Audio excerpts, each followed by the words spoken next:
Napoleon by H.A.L. Fisher. Chapter 1. Youth.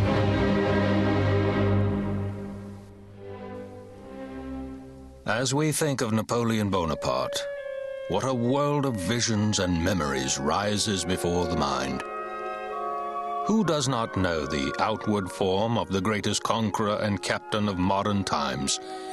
The small, almost dwarfish figure, the rounded symmetry of the head, the pale olive cheek and massive brow, the nose and lips, carved as it were from the purest marble of the antique world, and above all the deep-set eyes of lustrous gray, now flashing with electric fires, now veiled in impenetrable contemplation. The set of his figure is familiar too, as are the clothes in which it had been the delight of painters to portray him. We know the compact energy of his chest and shoulders, the flashing impetuosity of each gesture and movement, the white teeth and delicate hands, and the little cocked hat and long coat of gray in which he was used to ride to victory. Who has not seen him in print and picture, the gaunt young hero of the Republic, charging with the flag at H.A.L, the Emperor kneeling before the altar of Notre Dame, in the long and sumptuous robes of his coronation, of a haggard cavalcade treading the deadly snows of a Russian winter, the cloaked figure upon a ship's deck with huddled shoulders and sunken chin, and a far-off look of tragedy in his set and melancholy gaze, and the thoughts and feelings which glow into consciousness at the sound of this illustrious name are every whit as varied and checkered as the outward events of his life.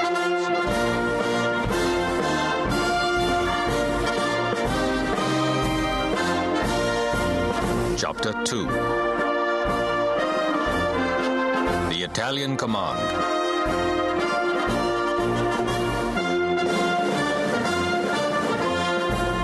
The war between the French Revolution and the dynasts of Europe had now run for close upon 4 years. After an opening sullied by cowardice, mutiny, and crime, the French armies had astonished the world by their enterprise and valor.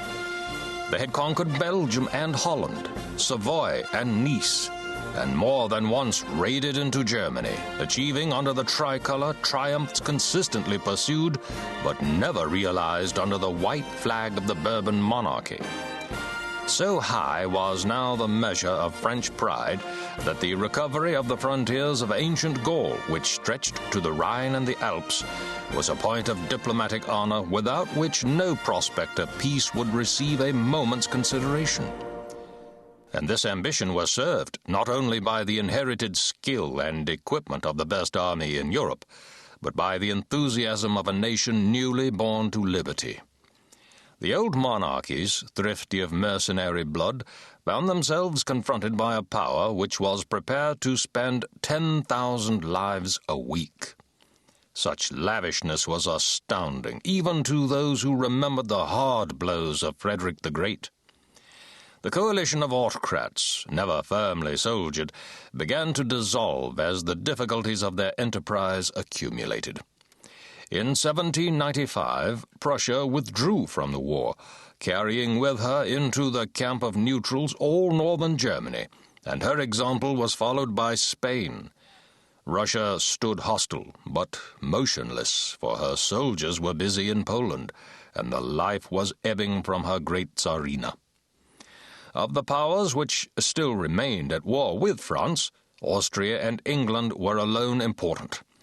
The continuance of hostilities on the continent hinged upon the goodwill of Austria, and since the Revolution had demoralized the marine service of France, Great Britain was in a position to capture the French colonies, to waylay the French merchantmen, and to land troops at any point in the French dominions.